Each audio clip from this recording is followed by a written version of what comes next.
chegou o momento de tirar as dúvidas e de mostrar a história que ela tem para contar. Qual é o seu nome completo? Nájila Trindade Mendes de Souza. E quem é a Nájila Trindade Mendes de Souza? Uma pessoa comum, que trabalha, estuda, sou modelo, estudante de design de interiores, que gosta de esportes, que treina, dança, sou filha, mãe. Vamos começar. Ato vítima de estupro por parte do jogador Neymar ou foi uma relação sexual consentida? Fui vítima de estupro. Você foi vítima de estupro ou foi apenas uma agressão? Agressão juntamente com estupro. Você reafirma que foi vítima de estupro? Fui. Mas por que então seu primeiro advogado disse que você relatou a ele ter sido vítima de uma agressão, não de um estupro?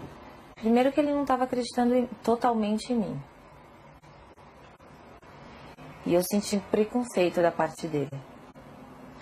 Porque ele disse pra mim que...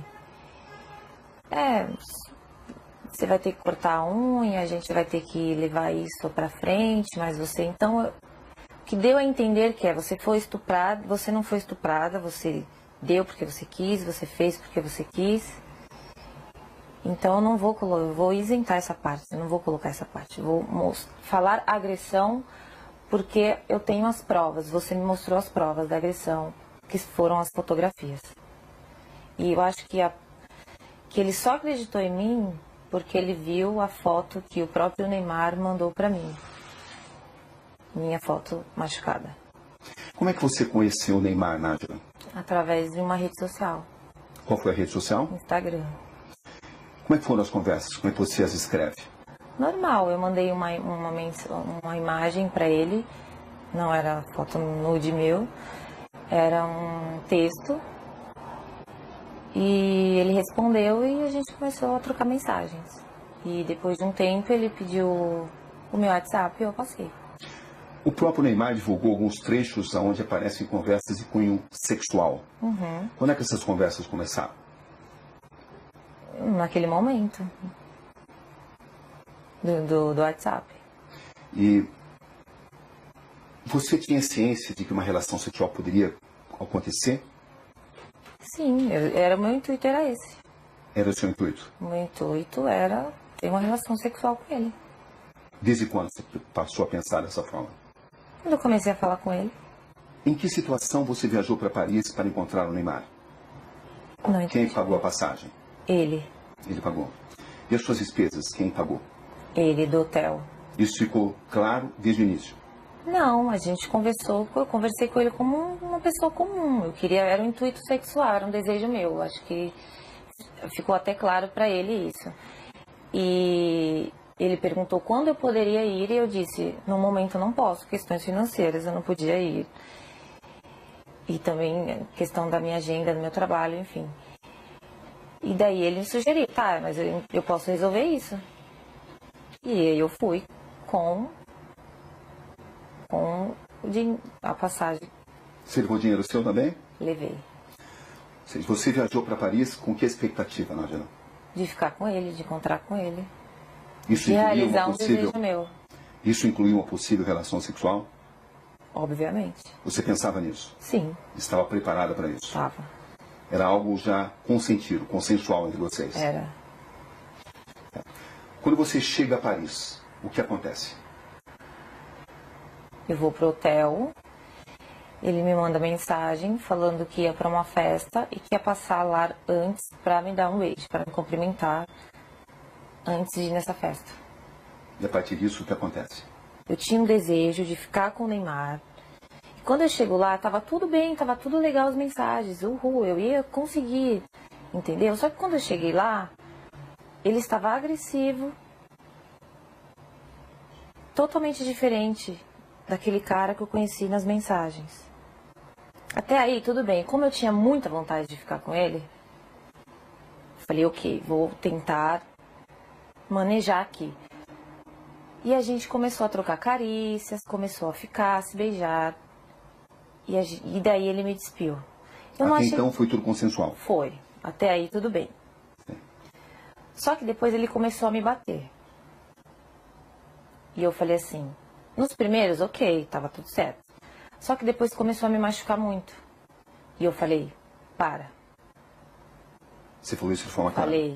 Falei, para, está doendo. E ele falou, desculpa, linda. Ok, continuamos.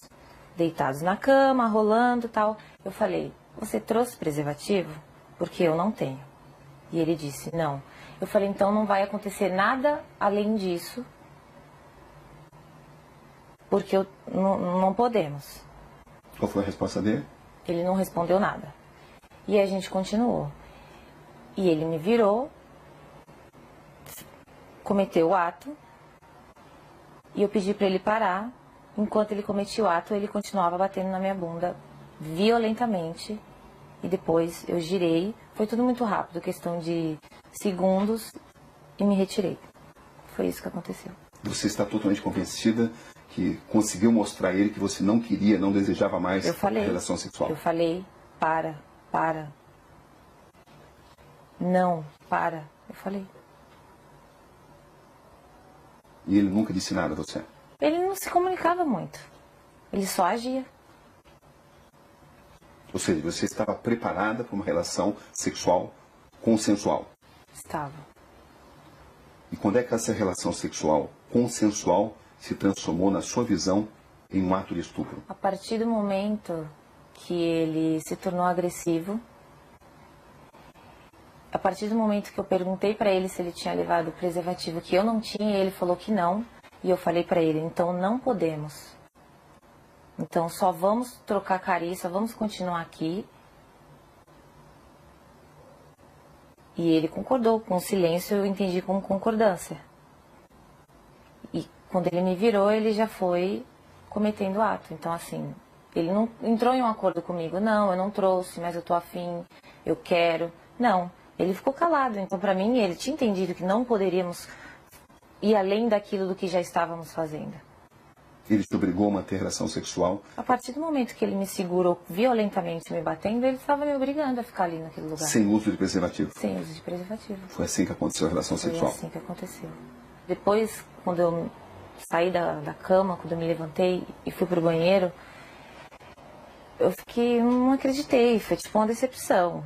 E eu fiquei estarrecida, então assim, eu não consegui falar nada pra ele. Não consegui xingar, não consegui chorar, não consegui falar nada. Eu só fiquei em estado de choque, assim. E depois ele levantou, foi pro banheiro, e quando ele entrou por uma porta, eu saí por outra. Você manteve várias mensagens com o Neymar, mesmo depois desse acontecimento, no dia 15? Mantive. Por que você continuou conversando com alguém que a estuprou? Porque primeiro que eu tive que assimilar tudo. Todo o acontecimento. E quando ele saiu do quarto, e eu comecei a entender tudo o que tinha acontecido comigo, e como ele foi estúpido, como ele foi ruim, como ele me violou e me violentou, eu quis fazer justiça. Porque eu não acho que só porque eu estava afim de ficar com ele, ele tinha o direito de fazer aquilo comigo.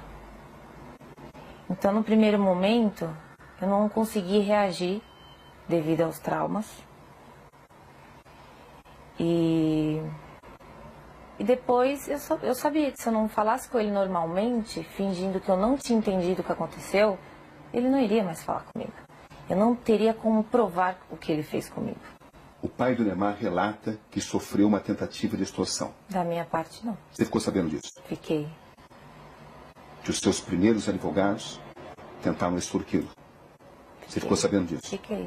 E eu comecei a desconfiar disso no momento que ele não deixava da queixa. Você foi à polícia contra a vontade dos seus advogados? Foi. Inclusive, porque eu tomei essa decisão, ele decidiu abandonar o caso. Você tinha conhecimento de que tinha sido pedido uma indenização ao Neymar e ao pai dele? Não. Advogados dele, que era para falar, levar até eles o que estava acontecendo. Entendeu? Você tinha expectativa